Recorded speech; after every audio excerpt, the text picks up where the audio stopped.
Hey, what's going on, everyone? Welcome back to the zhpgarage. Hope you guys are all doing well. And we're gonna go back over to my auntie's place to work on her 65 Impala. Just to shoot, I don't even know right now. The numerous amount of things just to get it running, and it's because it's really close to getting back on the road. So we're just gonna go over and do some work to it.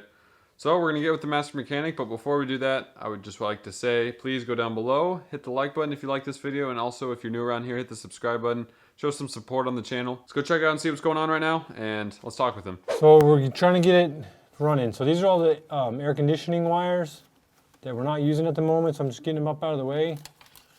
This one's for the starter solenoid, so we're gonna hook the starter back up. She wanted to put roller rockers on this thing, so I started taking these rocker arms off, and then she changed her mind. So I need to adjust these valves, put this valve cover on, put the plug wires on it, get that all straightened out. So let me get these wires out of the way. So I'm just gonna zip tie these up here for right now. The ones aren't being used. These are all for the air conditioning.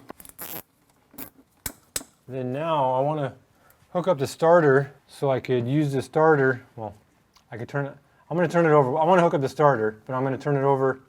I'm gonna jump the starter to turn it over to adjust the valves. So a couple of them are loose. We gotta go through them and make sure they're good, but I'm gonna hook up the starter right now. So we're gonna put a terminal on into this. So we're just gonna do a simple strip this back. Just gonna put a little piece of heat shrink. Then we're just gonna give it a little non-insulated terminal. Crimp it, nothing crazy. Get out our blow dryers. How's your hair feeling? Here's feeling amazing. So the starter wire goes on there's two posts on the starter. The outer one is if you have a points ignition, then it would go and jump.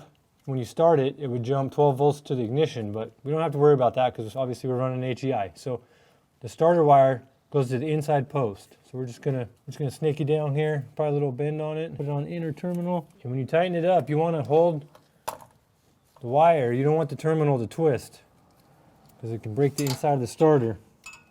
You don't want to get too crazy with it. We'll tighten it down. Okay, so we're gonna bump it over by hand. I'm just gonna jump the starter. I got my master key. So I gotta put on my negative terminal, put that on there like so. And then you jump the solenoid. So you go from the battery, the positive post on the starter to the starter solenoid.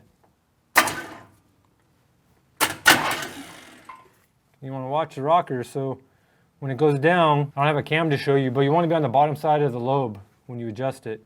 And this is just a hydraulic cam. So just bump it and keep an eye on, so you can just work your way back. So we'll start right here. You see how it just went down and up? So that's on the bottom side of the lobe. See, now we're all loose. Okay, the way I do the hydraulics is the oil pressure pumps up the lifter. So if you tighten it up right now, you can push down the lifter and you can over tighten it. So you just fill the lash and tighten it down. Just keep an eye on the lash. And pretty much when you have zero lash, it's kind of a fill thing. So you have zero lash, then I just go a half a turn on the ratchet. So I'll line it up, and I'll just go a half a turn. And then when it starts, the oil pressure pumps up the lifter, and then that's a zero lash. Now we're gonna do the next one. You can just set that there, so you know which one you're on. Give it a bump. See, it's going down. Just went back up. Make sure at the bottom of the lobe. So that one's pretty good. So if you think it might be over tight, you can back it off a little bit, see where you're at. Tighten it up so you have zero lash.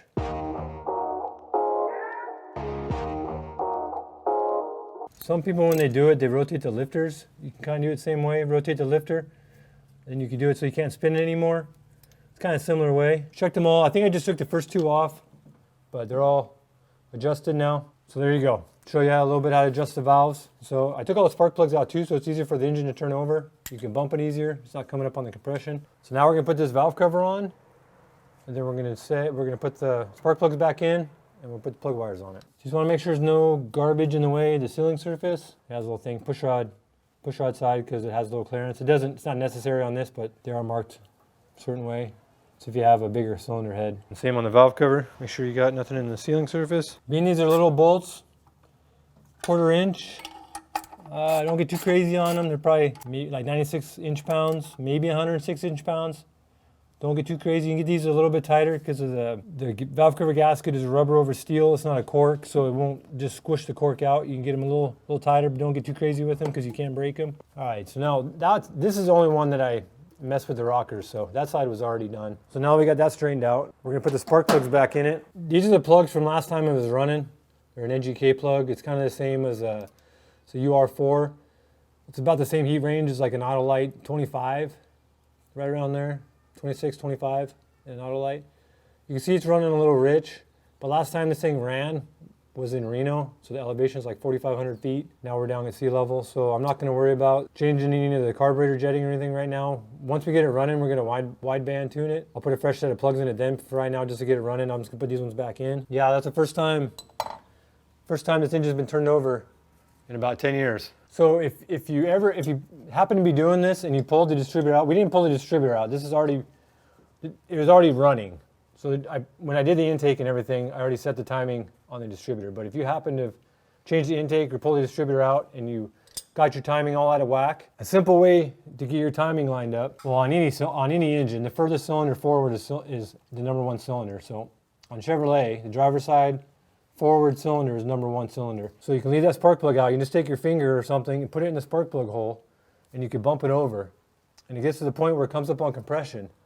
It'll blow your finger out, right?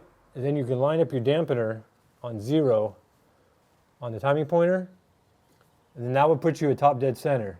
At the end of the compression stroke, so the next stroke is going to fire, number one cylinder is going to be fired. It's going to be your power stroke. So then you could get your timing, your distributor set in, and normally this post is used for the number one terminal. So then you go here for your plug wire. So this would be number one. So you line your rotor up, number one on this, turn your rotor so it lines up with this terminal.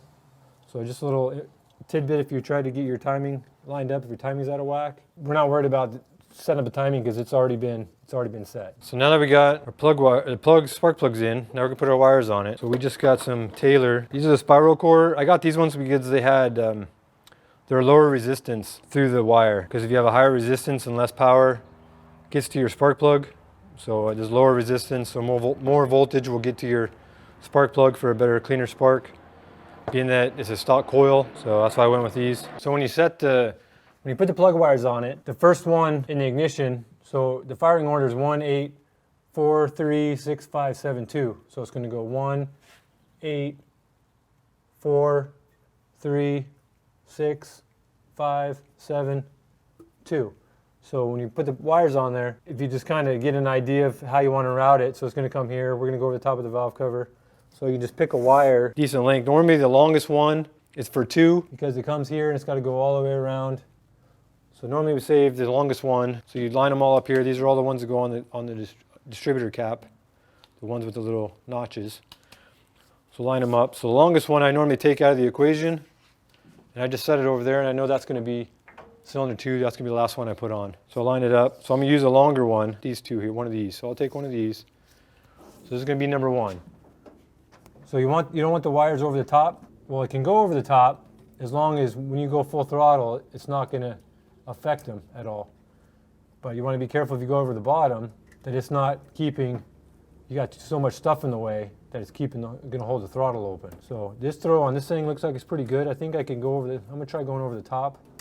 Here, click on, and you've got 90 boots. All of them are 90 because of the headers. So I'll probably go on the back side. So I'll just go here. If you kind of look at it and you're like, that one's a little too long, then you can take it back off and then you can see which one you got.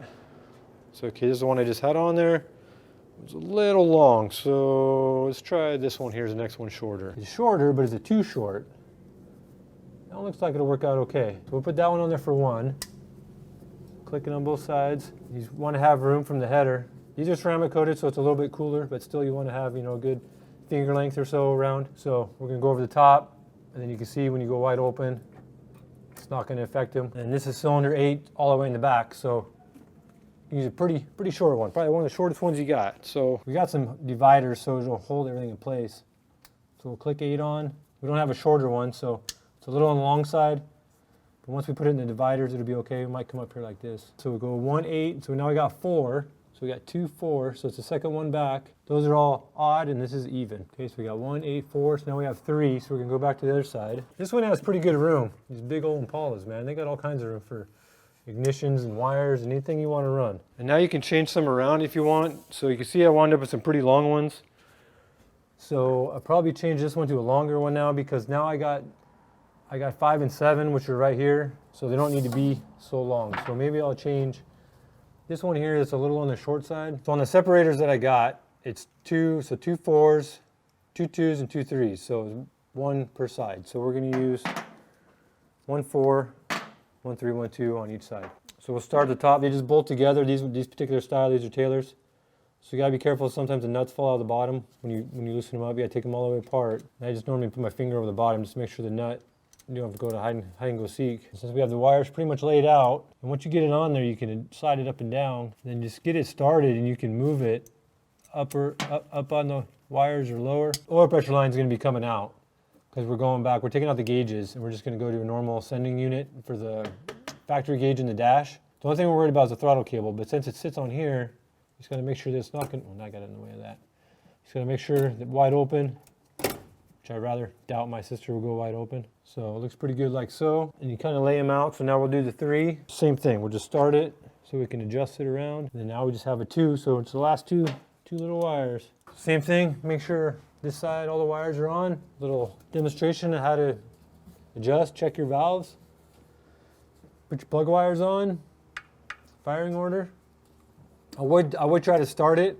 We can pretty much start it at this point, but I got to make cooler lines for the tranny. I changed the tranny, and I haven't did the cooler lines yet. So if I try to start it now, it's gonna be a really big mess. So next, I'm gonna jack it up.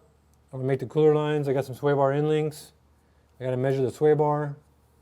Finish putting the front end together. So it's really close to running though. So, but next we're gonna finish up the suspension. So come back, check it out. Well, I hope you guys enjoyed the video of us working on my Aunt 65 Impala. This is gonna be that one rare time you see me wearing a hat forward, which is pretty rare. There's some other videos for you to check out as well while you're at it. And just stick around for weekly uploads here on the channel about anything pertaining to cars, man. Anything you can think of. So I'll see you guys next time. Thanks for joining in. Peace out.